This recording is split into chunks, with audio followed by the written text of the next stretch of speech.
Jennifer Lawrence gets ultimate payback and it hurts bad. One of the best actors of her generation, Jennifer Lawrence is yet another A-lister who has bashed our president. She believes the country is divided and angry, but she neglected to understand how much of that is due to the Obama administration. She called for peace even though last year she said that if she met the president, she would tell him "fuck you." She was on the cover in the Vogue upcoming September issue and there was an interview associated with the cover. Vogue published Wednesday. Lawrence said there must be a bridge between the American citizens who disagree on political stances. We can't continue this divide and anger. There are issues affecting us as human beings, not as liberals and not as Republicans. We have to protect the foundation of this country, and acceptance, Lawrence told the magazine. She said that if you preach acceptance, you should accept immigrants and Muslims too. Never mind that Islam is trying to destroy the illegal immigrants and us are breaking the law. Lawrence wants political enemies to reconcile. This is completely different from the stance she took towards Trump and his supporters in 2015 and 2016. If Donald Trump becomes president, that will be the end of the world, the Hunger Games star said. The end of the world? Come on.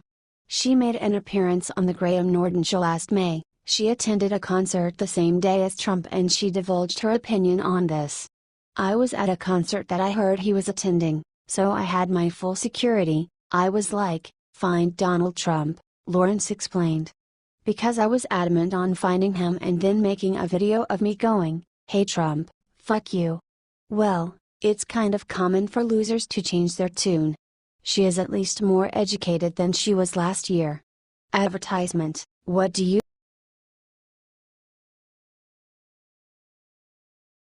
New poll finds majority of Americans side with Trump on key issue. Are you one of them? With everything that the mainstream media pumps out over the airwaves, you would think that Trump's voters have all turned on him.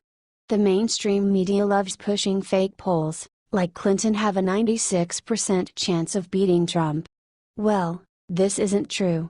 It would seem that the majority of Americans did not see Trump's common sense travel ban as a Muslim ban. According to the poll, 56% of the registered voters view the order as a terrorist hotspot restriction, while 37% said it is more likely Muslim ban. Advertisement, although over half of those polled don't think the move was not an attempt to discriminate based on religion, a majority of the country disapproves of the executive order. The fact is, terrorists are killing us and we must stop them as much as possible. The Washington Examiner reported that 46% of Americans supported Trump's immigration order issued on January 27. The Anderson Robbins Research and Shaw and Company Research lead a poll of 1,013 registered voters across the country and they conducted interviews via landline and cell phone. Moreover, the majority always sided with Trump, true patriotic Americans. President Trump is just getting started and he already has people siding with him. If only liberals left him to do his job. It shows for a fact that the fake news media is a bunch of liars. He works his hardest to make America great again. It is truly despicable the way that the media finds it appropriate to bash our president constantly. Yes, freedom of speech is there, but why can't we respect the leader of our nation? The leader of the free world deserves respect. If someone disagrees with you, it doesn't mean that you insult and attack them. You just have a different opinion. Trump keeps on winning. Advertisement, what do you think of all of this?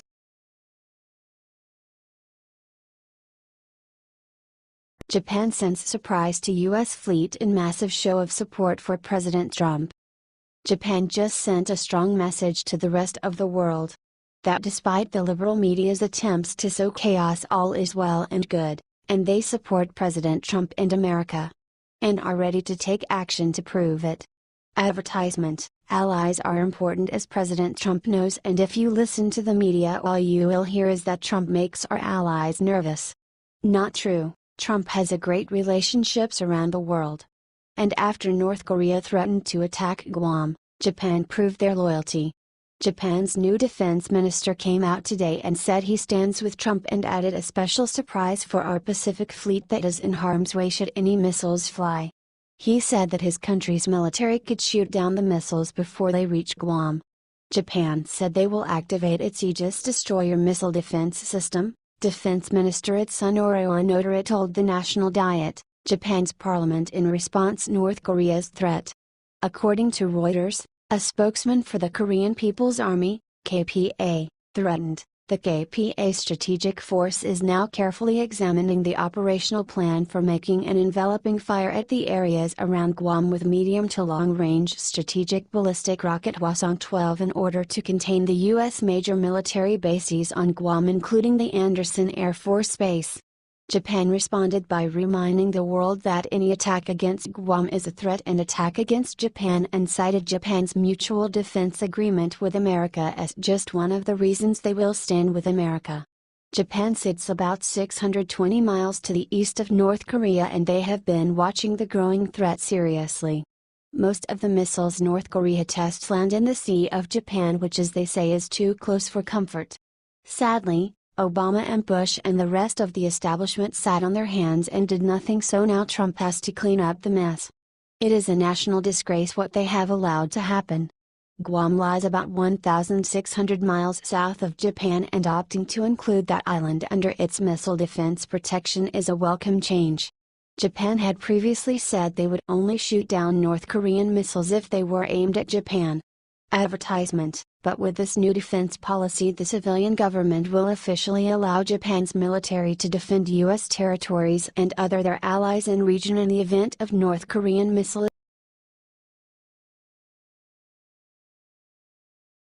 Polling expert accurately predicts which 10 Senate seats will switch to GOP in 2018.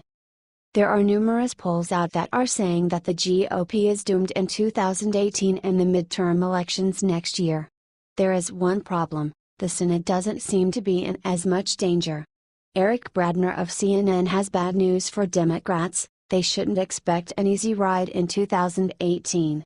Well, if you like to bet, get ready for a fun midterm election. Bradner said that nearly 10 Senate races across the nation would likely flip this year. Guess what? Only 2 of them are Republicans. Advertisement. The massive battles in the primaries are making things more difficult than they should be. The Republicans have the advantage. The Democrats are running 10 senators for re-election. That's a lot. The states where Trump won in 2016 are also the states where the Democrats are up for re-election. The GOP, meanwhile, only has 2 members who currently look like they could be in real jeopardy. At stake is control of the Senate, where the GOP currently holds 52 of 100 seats. Democrat Senate seats most likely to flip: Missouri, Senator Claire McCaskill; Indiana, Senator Joe Donnelly; West Virginia, Senator Joe Manchin; Montana, Senator John Tester; North Dakota, Senator Heidi Heitkamp; Wisconsin, Senator Tammy Baldwin; Ohio, Senator Sherrod Brown; Florida, Senator Bill Nelson. Republican Senate seats most likely to flip: Nevada, Senator Dean Heller; Arizona, Senator Jeff Flake. Democrats are on their heels out of pocket in 2018. According to David Wasserman, writing at 538, Democrats could run the board in swing districts and still be in a terrible hole. Even if Democrats were able to win each seat that are up for re-election that Trump won or Hillary was close, they would still lose in both the Senate and the House. Advertisement. What do you think of this? Are the Democrats still struggling because of Hillary?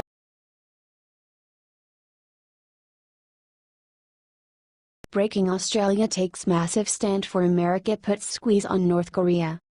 Nuclear tensions between North Korea and the United States are escalating. North Korea threatened to launch a missile attack against Guam, an island territory in the western Pacific that belongs to the USA. As a response to this threat, the U.S. President Donald Trump said that North Korea will meet fire and fury if they continue threatening our country. The whole world is watching this ongoing feud, and everyone is waiting to see the next moves of both countries. If North Korea launches a missile attack, the United States will not sit and wait to see what happens next. Our country is more than ready to defend itself, even if that means the conflict may end up in war. Some countries are standing with America against North Korea and their leader Kim Jong-un. Among those is Australia. Their Prime Minister Malcolm Turnbull announced that if North Korea attacks the US mainland or its territories, Australia will instantly join the conflict.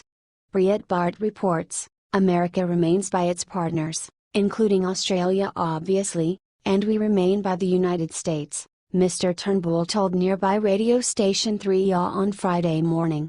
So be sure about that. On the off chance that there's an assault on the US, the ANZUS treaty would be conjured and Australia would go to the guide of the United States, as America would go to our guide in the event that we were assaulted. The Australia, New Zealand, United States Security Treaty, also known as the ANZUS Treaty, ties the US, Australia and New Zealand together in a pact to cooperate on military issues in the Pacific Ocean area. If any of these three countries face an attack, each country will meet the common threat. Turnbull also said that he talked about North Korea's action with the Vice President of the United States Mike Pence. According to Turnbull, it's the worst flashpoint on the planet today. He also added that the terms of the Australia U.S. Union are clear. But be under no misapprehension, in terms of defense, we are joined at the hip, he said. The American alliance is the absolute bedrock of our national security. If there is an attack on the US, we would come to their aid. Now, how that manifests itself obviously will depend on the circumstances and the consultations with our allies, according to Patriot Report. If North Korea attacks our country or any territory of ours, they will meet fire and fury, as President Trump said. We have our allies like Australia and New Zealand to defend us as well. Hopefully, more countries will follow their example.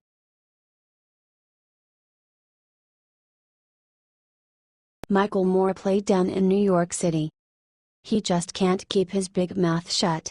Not even to chew, it seems, as he is always spouting out some nonsense about the evils of the GOP.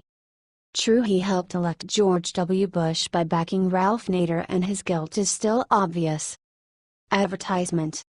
Which is why he went around the country warning liberals that Trump was going to win. Moore still has some connections to the real America despite his huge bank account, which he famously got from conning liberals with one-sided diatribes aimed to fatten his wallet, not their brains. But he will never admit that. He believes he is a man of the people, and so he has turned his ire towards President Trump. He smells money. Let's not delude ourselves as the liberals do and think he is fighting for truth, justice, and the American way. The guy is a conman, plain and simple, and liberals, if we know anything, love to be conned to asleep in their little bubbles of elitism. If it feels good, do it, and who cares for the consequences? And it felt good for the liberals to support his new play on Broadway, just as all their money feels good in his wallet. To be fair, Moore says he is not raking in the cash on his new on-man celebration of his own arrogance. Which is a shame, because if you are going to ruin your career or reputation with a flop, you better get paid. And according to the Daily Caller, Michael Moore's new one-man Broadway show, The Terms of My Surrender, is a dud. A flop. Of epic proportions. And the New York Times, of all places, is leading the charge to tar and feather Moore and run his ass out of town. Times critic Jesse Green said of Moore's show, it is a bit like being stuck at Thanksgiving dinner with a garrulous, self-regarding, time-sucking uncle. Green has to make clear to the liberal audience that he agrees with Moore's politics, fearful they may run his ass out of town for saying otherwise. Don't get me wrong, Mr. Moore has led an exemplary life of progressive activism, he said before taking out the daggers. Moore affects a cute, common man delivery that fools no one, Green wrote. You don't have to disagree with Mr. Moore's politics to find that his shtick has become disagreeable with age. Audiences hoping for a bit of feel-good liberal therapy, let alone a good show, may be disappointed to find that Mr. Moore isn't very interested in them. He's not preaching to the choir, he's bragging to it. Advertisement.